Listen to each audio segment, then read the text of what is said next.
All right, let's take a live look at Capitol Hill on this Saturday afternoon, 4:25 in the nation's capital. Of course, the government shutdown was a lot of the talk this week.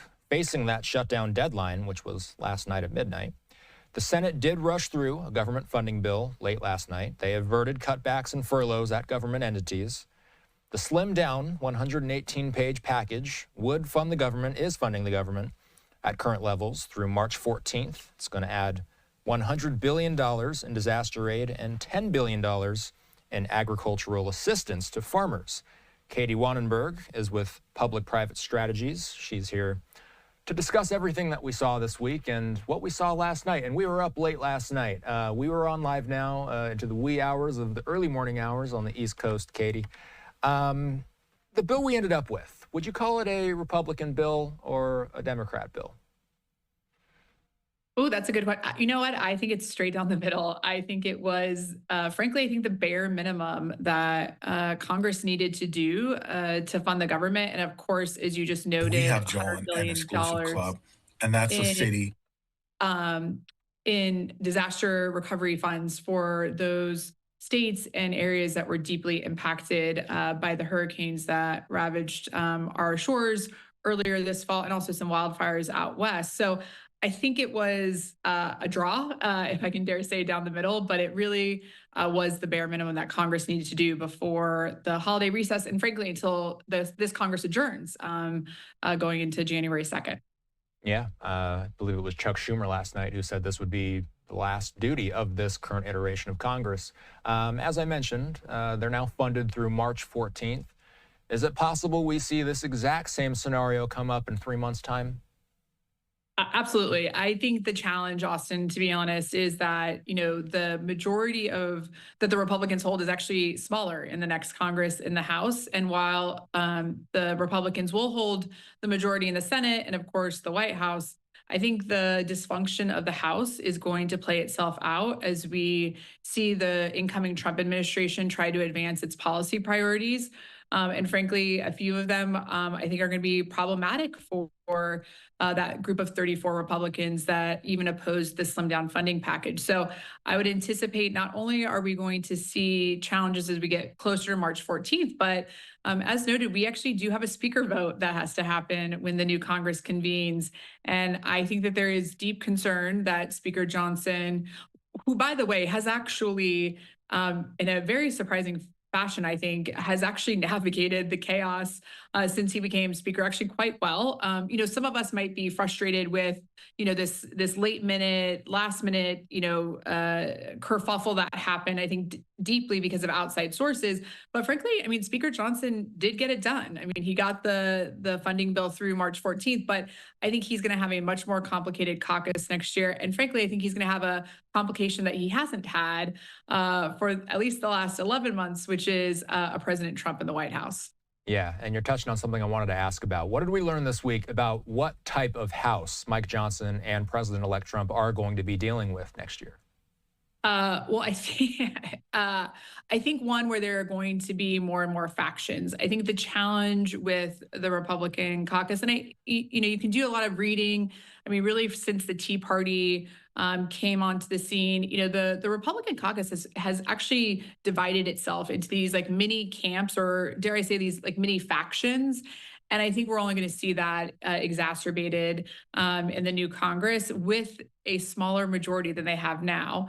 And frankly, I think Leader Jeffries showed once again that the Democrats somehow always seem to keep themselves together a little bit more, keep the fighting behind. Now, I will say Democrats did vote, actually all but one voted president did advance the spending bill. And in fact, there were more Democrat votes than Republican votes in the final passage. So I think we're going to see this. And I think, frankly, at the end of the day, the challenge that Speaker Johnson's going to have to navigate is he's going to have to govern. He's going to have to continue to govern. And he's going to have to continue to govern in places where he is going to have to negotiate with the Democrats, just as the Republicans in the Senate are going to have to negotiate. They don't have a 60-plus majority in the Senate. And, I think people get frustrated or perhaps, feel that there's a narrative about a mandate. There really isn't.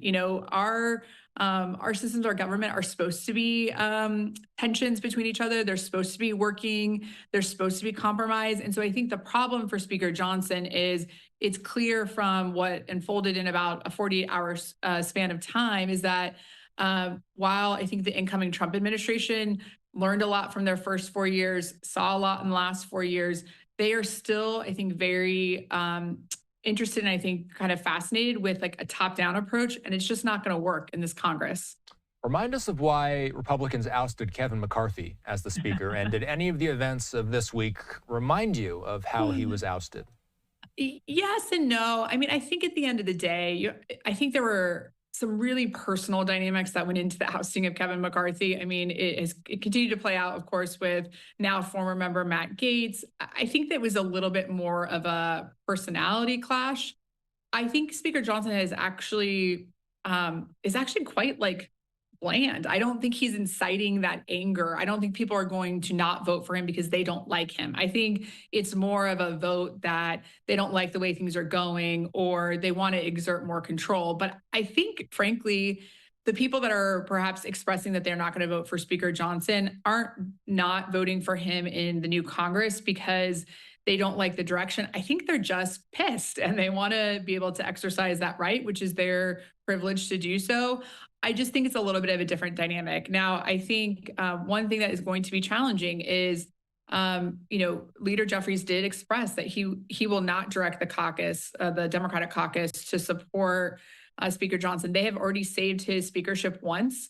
The dynamics are different going into a new Congress. This is really up to the majority party to select their speaker. It's not the role of the Democratic caucus or the minority party to participate in that. So I think those dynamics are different.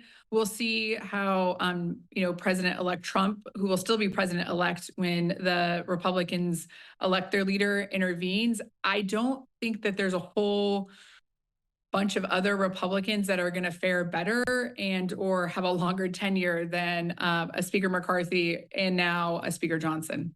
I like to take a political science 101 approach to these types of stories. For people who don't know what the debt ceiling is, Katie, how would you explain it, and why was it important this week? It was wrapped up with President-elect Trump.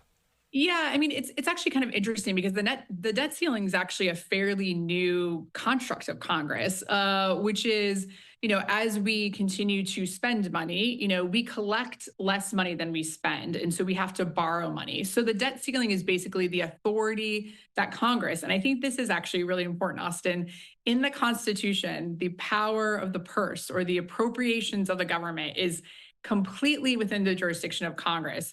So Congress created this structure, the debt ceiling, which is if we need to borrow more money to pay our bills, we have to approve that. And so we anticipate that in June of 2025, we will again hit the new limit of borrowing, which will require Congress to approve the ability for the U.S. Treasury to go and borrow more money. There has been actually some conversations, even Leader Jeffries said that he would be actually open to eliminating the debt ceiling.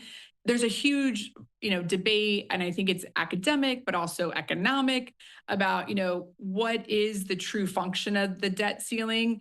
Some who believe the fact that our debt is our biggest, actually national security issue, because it requires us, of course, to borrow money primarily from China or other adversaries that, could cause harm.